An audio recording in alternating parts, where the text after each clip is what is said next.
Hi guys, I'm back again today. So I thought about this ghost story time. So I've lived in a couple haunted houses, and I know many of you out there don't believe, but in all honesty, ghosts are real. They really truly are. Ignore my look and everything around me right now. I'm trying to match up socks. Anyway, so when I was younger, I lived in a house, and there were two different bedrooms that I had.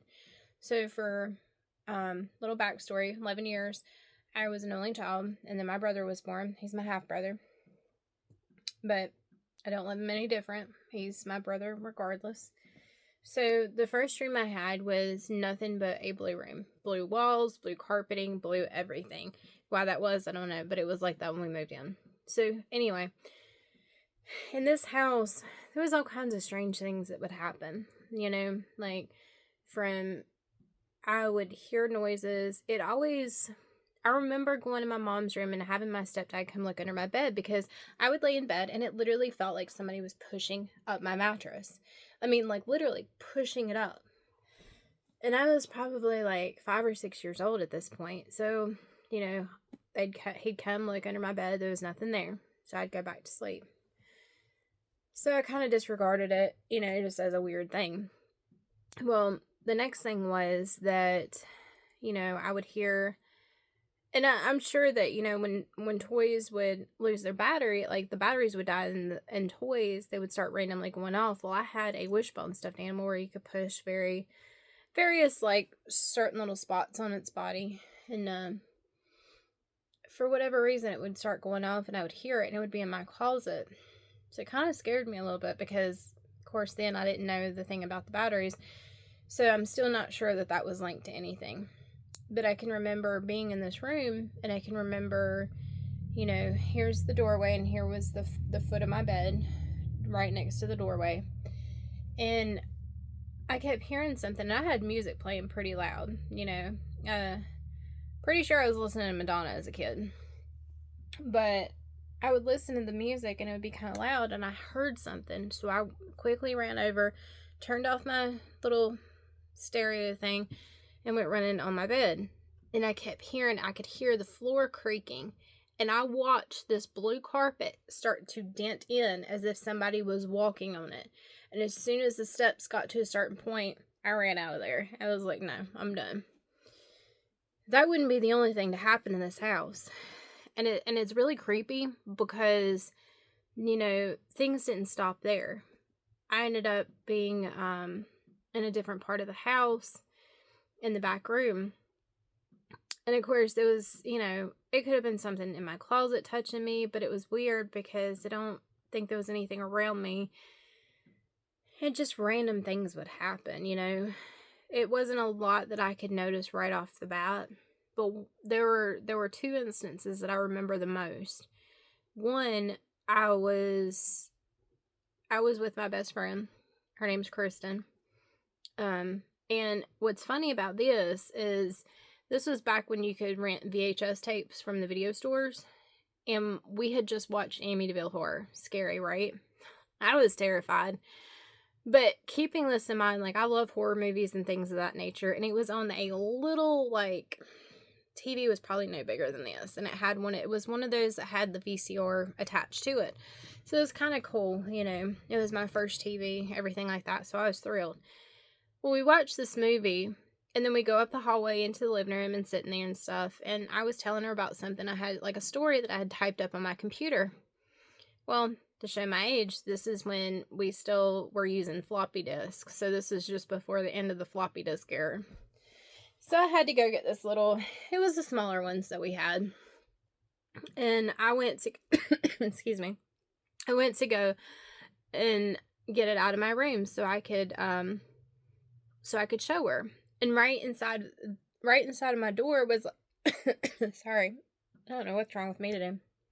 Right inside the door was like a little nightstand. Why right inside the door, I have no idea.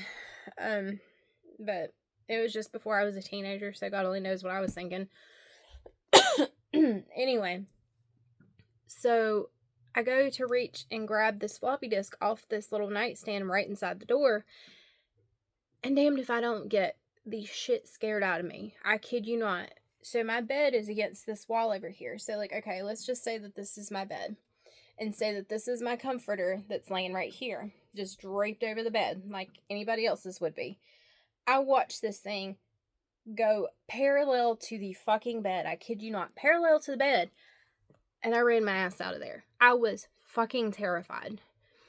And to this day, I don't know what all was happening around this house. There was even something outside that I saw that scared the T-mortal shit out of me, and I could not find it again. It was kind of like what you would say, like a tiki type mask or whatever, but it was like in between the fence. So it was pitch black outside. Here I am with a flashlight trying to find, like, come across this thing and trying to see it. And I could never find it again. It was the scariest thing to me. So the final occurrence that I had in this house before we moved out, and we didn't move out because it was haunted. We moved out because we moved into a different house. We were moving to a different town, just probably 20, 25 minutes away from where we were.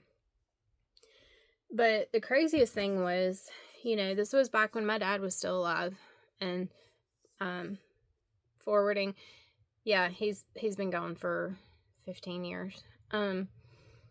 But I would talk to my dad every single day. So the funny thing about all this is my room wasn't very big, and I had a tendency, I'd walk around, and it was with like the old cordless phones that you had back in the day, walk around the room, and I'd stand up and like climb up on the bed and walk across the bed and just stand there, walk back and forth and things of that nature. So here's my room, and here's my mom and stepdad's room, okay? Then you had what was my brother's room, and then you had the bathroom over here, and then it was the rest of the hallway, which wasn't very long. I'm standing there, I'm on the phone with my dad. Next thing I know is I kid you not, there was a spirit. It was a spirit of a woman. She was wearing a dress. It wasn't an old-timey dress, mind you. She had long hair. Don't remember her wearing glasses or anything. She turned and was like this and looked dead at me. Like, we locked eyes. Mind you, I'm on the phone with my dad, so like I'm kind of like trying to keep it cool because I don't like to alarm anybody of anything at any point in time. So I'm sitting there and I'm like just completely dumbfounded. Like, I'm like, am I really seeing this? I look away for a second and she's gone. I get off the phone, I jump off the bed, and I go running down the hallway. So I look in the bathroom, there's nothing there. I look in my brother's room, there's nothing there. And at this point, here's the kitchen area, and we had like a little baby gate because he was little, so he couldn't get back there and get into anything. As soon as I stood at this baby gate, I felt a hand on my shoulder, like just grab hold of my shoulder. And mind you, I'm scared shitless because I'm probably maybe 13, 14 at the time. Now I'm thinking I'm about 13-ish, close to that age. I'm terrified.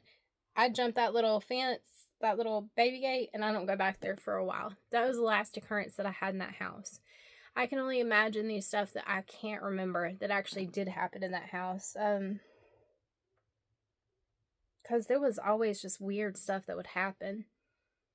And I wish I could remember it all to tell you more stories, but unfortunately, that's all I got. But thanks for listening, guys. Be sure to like, subscribe, and I hope to get more followers. My channel's not doing so well, and I'm afraid that if it doesn't do any better than it is, I may have to just nix it all together. But have a good day, guys. Bye.